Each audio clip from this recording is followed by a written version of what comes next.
Mëngjesit të nderuar teleshikues të Drita Televizion, ja ku takuam sërish në emisionin e përditshëm What Happened Today, ku do ta ndiqni çdo ditë në orën 7:30.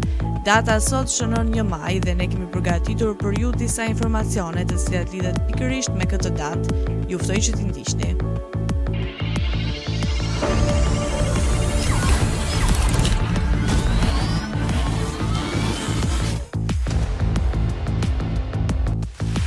Ngjarje. 1535, Jacques Cartier zbulon Montrealin, Quebec. 1935, Italia pushton Abisinin, sot Etiopia. 1937, Samuel R. Caldwell është njeriu i parë në SBA që arrestohet nën akuzë të përdorimit të marijuanës. 1958, Guinea pavarësohet nga Franca. 1968, demonstrimi paqësor i studentëve në Mexico City përfundon në të quajturën masakra në Tlatelolco.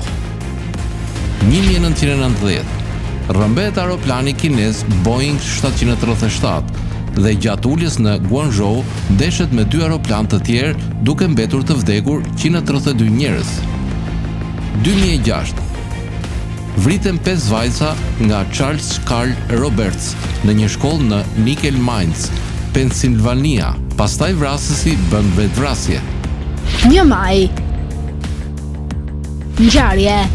1902 është krijuar shoqata e punëtorëve në Shkodër nga Shtjofen Ingrizi.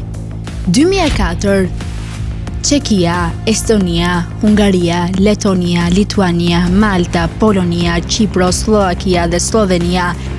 Lindje. 1869, lindi Mahatma Gandhi, politikan indian. 1951, lindi Shukri Kaçaniku, kinematograf shqiptar. 1981, lindi Zlatan Ibrahimović, futbollist suedez me preardhje bosnjake. Lindje. 1927 lindi Filip Gjergji, koreograf dhe balerin shqiptar. 1968 lindi Oliver Bierhoff, futbollist gjerman. 1981 lindi Derek Asamo, futbollist ganez. 1985 lindi Shpat Kasapi, këngëtar shqiptar. Vdekje. 1920, vdiq Max Bruch, kompozitor gjerman. 1927, vdiq Svante August Arrhenius, kimist dhe fizikant suedez. 1968, vdiq Marcel Duchamp, piktor francez. 1973, vdiq Palvo Nurmi, atlet finlandez. 1985, vdiq Rock Hudson, aktor amerikan. Festa dhe përvjetore. 1958, pavarësia e Guines. Vdekje. 1945 vdiq Joseph Goebbels, politikan nazist gjerman. 1945 vdiq Magda Goebbels, gruaja e Joseph Goebbels. 1994 vdiq Artyon Sena, garues në garat automobilistike Formula 1. Festa dhe përvjetore. Dita e punëtorëve. Ishujt Marshall festojnë festën e Kushtetutës. Kazakistani dhe Samoa festojnë ditën e popullit.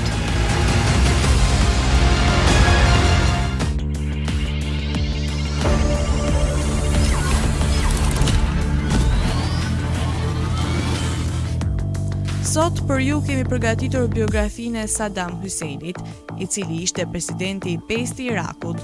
Për më tepër ju ftoj të ndiqni materialin e përgatitur.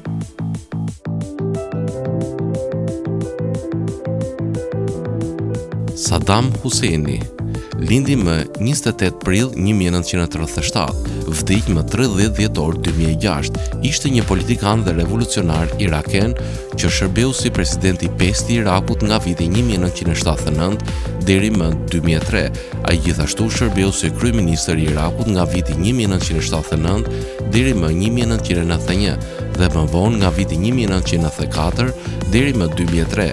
Ai ishte një antar i udhëheqës i Partisë Socialiste Arabe Baath dhe më vonë partisë Baath me bazë në Bagdad dhe organizata e saj rajonale, Partia Baath irakene, e cila përkate Baathoizmin, një përzierje e nacionalizmit arab dhe socializmit arab.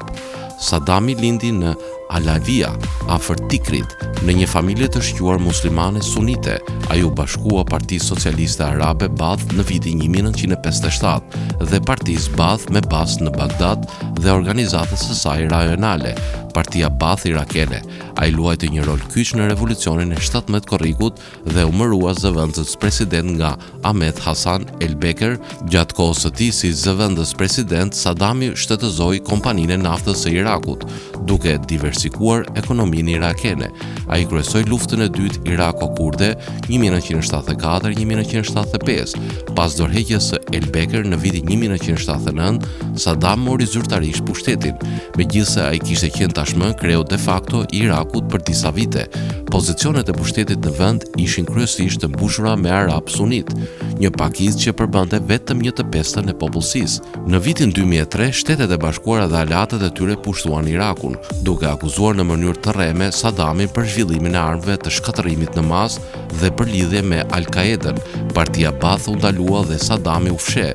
Pas kapjes së tij më 13 dhjetor 2003, gjyqi i tij u zhvillua nën qeverinë e përkohshme të Irakut. Më 5 nëntor 2006, Saddami u dënua nga gjykata e lartë irakene për krime kundër njerëzimit në lidhje me vrasjen e 148 shiitëve iraken në vitin 1982 dhe u dënua me vdekje me varje.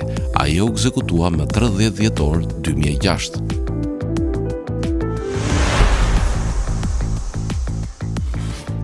Ndërkohë kemi përgatitur për ju biografinë e Leonhard Euler, i cili ishte një matematikan fizikant i njohur. Ai lindi më 15 prill të vitit 1707 në Basel dhe vdiq në 18 shtator të vitit 1783 në Shën Petersburg, Rusi. Ishte një matematikan dhe fizikant zvicerian, një nga themeluesit e matematikës së pastër. Ajo vetëm që dha një kontribut vendimtar dhe formues në lëndët e gjeometrisë, mekanikës dhe teorisë së numrave, por gjithashtu zhvilloi metoda për zgjidhjen e problemeve në astronominë vëzhguese dhe demonstroi aplikime të dobishme të matematikës në teknologji apo dhe çështje publike. Në vitin 1727 u transferua në Shën Petersburg, ku u bë një bashkëpunëtor i Akademisë së Shkencave të Shën Petersburgut dhe në vitin 1733 pasoi Daniel Bernoulli në katedrën e matematikës. Me anë të librave dhe kujtimeve të tij të shumta që ia dorëzoi Akademisë, Euler mbajti një pjesë integrale llogaritja në një shkallë më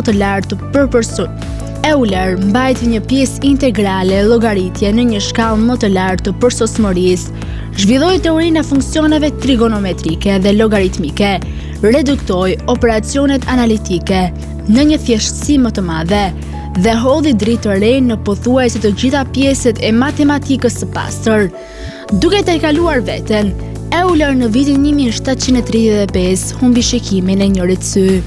Më pas i ftuar nga Frederiku i Madh në vitin 1741, ai u bë antar i Akademisë së Berlinit, ku për 25 vite prodhoi një rrymë të vazhdueshme botimesh, shumë prej të cilave kontribuan në Akademinë e Shën Petersburgut, e cila i dha një pension atij.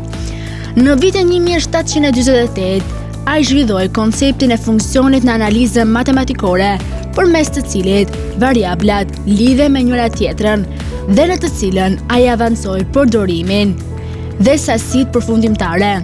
Ai bëri për matematikën moderne, analitike dhe trigonometrinë çfarë kishin bërë elementet e Euklidit për gjeometrinë e lashtë. Ai është i njohur për rezultatet e njohura në gjeometrinë elementare, për shembull, vija e Eulerit, kryqëzimi i lartësive të një trekëndshi, rrethi i qendrës, qendra e rrethit në gravitet.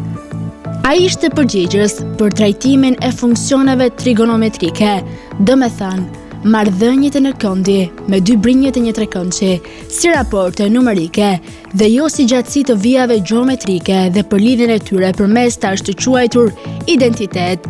Ai zbuloi llogaritmet imagjinare të numrave negativ dhe tregoi se çdo numër kompleks ka një numër të pafund llogaritmesh. Euler i kushtoi vëmendje të konsiderueshme zhvillimit të një teorie më të përsosur të lëvizjes hënore, e cila ishte veçanërisht e mundshme pasi përfshinte të ashtëquajturat, problemi me 3 trupa, ndërveprimet e diellit, hënës dhe tokës. Zgjidhja e tij e pjesme e botuar në vitin 1753 ndihmoi admiralitetin britanik në llogaritjen e tabelave hënore, me rëndësi më pas në përpjekjen për të përcaktuar gjatësinë gjeografike. Në gjatë gjithë jetës së tij, Euler ishte i zhytur në probleme që kishin të bënin me teorinë e numrave. Ai trajtoi vetit dhe marrëdhënien e numrave të plot dhe të paplot.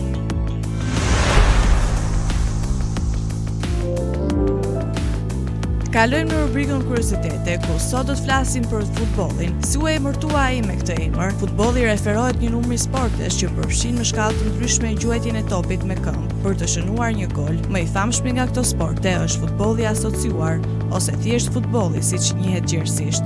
Fjala futboll u referohet llojeve të ndryshme të lojrave me top, që kanë rregulla të ndryshme ku përfshihen futbolli amerikan, rregullat australiane të futbollit, futbolli kanadez, rugby dhe lojra të tjera të lidhura. Loja zhvillohej me anë të një topi prej lëkure në një frim të vogël të një cope mëndafshi që mbahej e qëndrueshme me shkopinj babuje dhe varej 9 metra mbi tokë. Gjatë dinastisë Han, lojrat cuku u standardizuan dhe u vendosën rregulla. Variacione të ndryshme të kësaj loje u përhapën në Japoni dhe Kore, të njohur respektivisht si kemari dhe çuk-kuk. Ka një numër të madh referencash tradicionale, të lashta dhe prehistorike të lojrave me top, të luajtur nga njerëzit e lashtë në vende të ndryshme të botës. Për shembull, në vitin 1586, burrat e një anije të komanduar nga eksploruesi anglez, i njohur si John Davis, shkuan në breg për të luajtur një formë të futbollit me eskimezët në Grenland. Çdo ndeshje fillonte me 2 skuadra përballë njëra tjetrës në vija paralele, përpara se të përpiqeshin të shkelmonin topin në vijën e kundërshtarit e më pas të shënonin gol.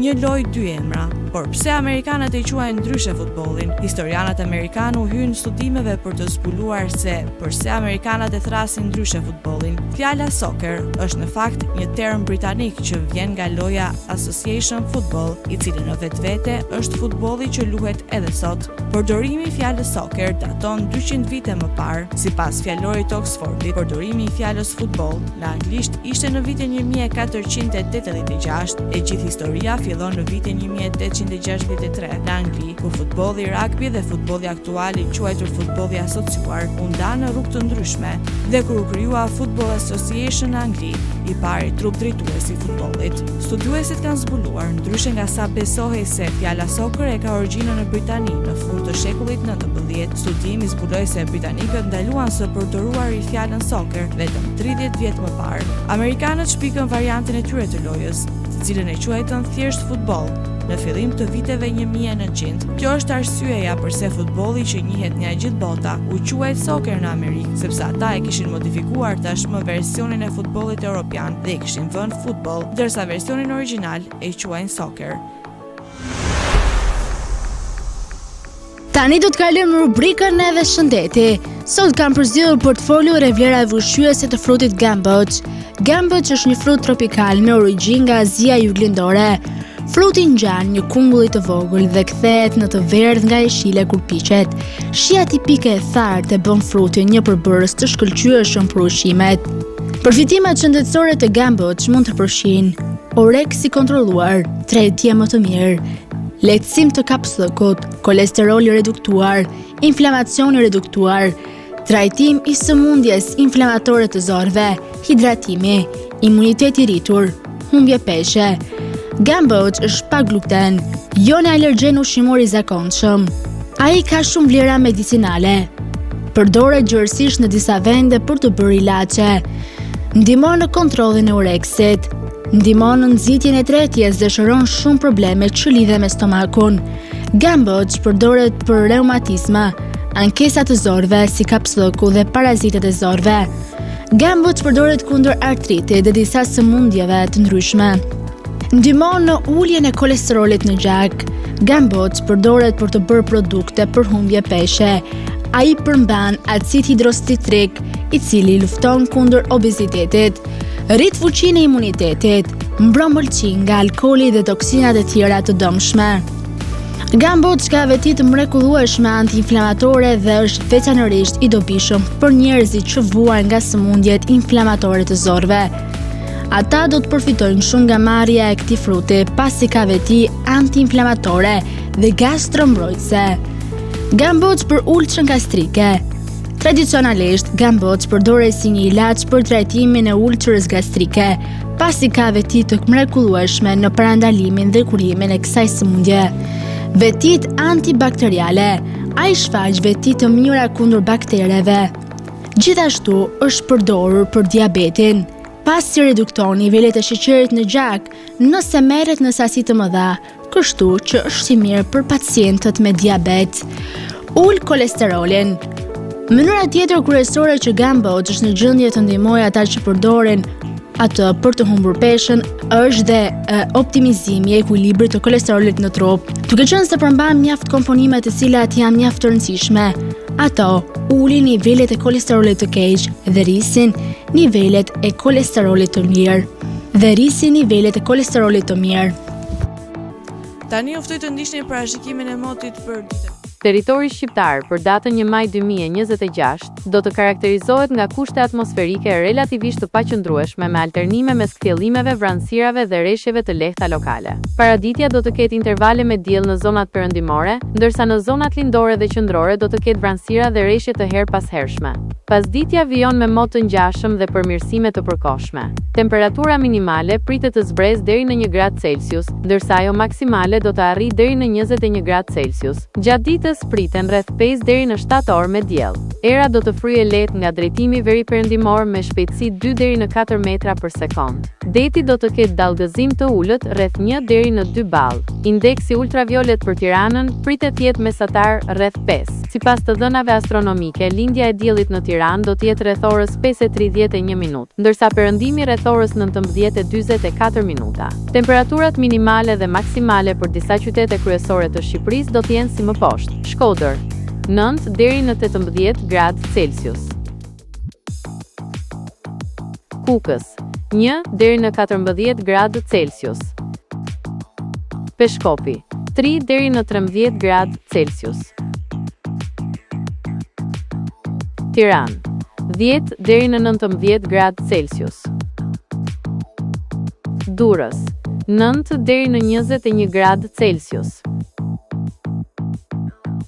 Kavaj 7 deri në 19 gradë Celsius.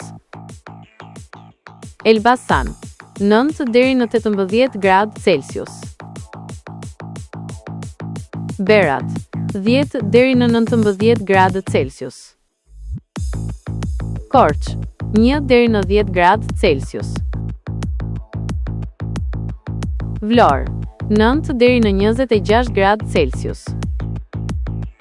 Gjirokastër 9 deri në 17 gradë Celsius. Sarand 12 deri në 19 gradë Celsius. Territori i Kosovës për ditën e martesës. Territori i Kosovës për datën 1 maj 2026 do të karakterizohet nga mot relativisht i qëndrueshëm me vranësira të pakta dhe intervale me diell. Paraditja dhe pasditja do të kenë alternime mes kthellimeve dhe vranësirave pa rreshje të theksuara. Temperatura minimale pritet të zbresë deri në 2 gradë Celsius, ndërsa ajo maksimale do të arrijë deri në 14 gradë Celsius. Era do të fryejë lehtë nga drejtimi veriperëndimor me shpejtësi 2 deri në 4 metra për sekond. Indeksi ultraviolet për Prishtinën pritet të jetë mesatar rreth 4. Sipas të dhënave astronomike, lindja e diellit në Prishtinë do të jetë rreth orës 5:23 minuta, ndërsa perëndimi rreth orës 19:42 minuta. Temperaturat minimale dhe maksimale për disa qytete kryesore të Kosovës do të jenë si më poshtë: Mitrovica 3 deri në 12 gradë Celsius. Podujev 3 deri në 10 gradë Celsius. Skënderaj 2 deri në 12 gradë Celsius. Pej 3 deri në 11 gradë Celsius. Prishtinë 4 deri në 11 gradë Celsius. Gjakov 6 deri në 14 gradë Celsius. Malishev 5 deri në 13 gradë Celsius. Gjilan 3 deri në 11 gradë Celsius. Ferizaj, 4 deri në 12 gradë Celsius. Kaçanik, 2 deri në 10 gradë Celsius. Suharek, 5 deri në 13 gradë Celsius. Prizren, 5 deri në 11 gradë Celsius. Të nderuar teleshikues të Drita Televizion, kjo ishte gjithçka e përgatitur për emisionin e ditës së sotme. Bashkë të rishemi në emisionin e ardhshëm në të njëjtin orë. Për më tepër ju ftoj të ndiqni programacionet e Drita Televizion, po ashtu mos harroni të na ndiqni në rrjetet tona sociale, TikTok, Instagram, Facebook dhe Twitter. Për të rrjet më të fundit vizitoni faqen tonë zyrtare drita.tv.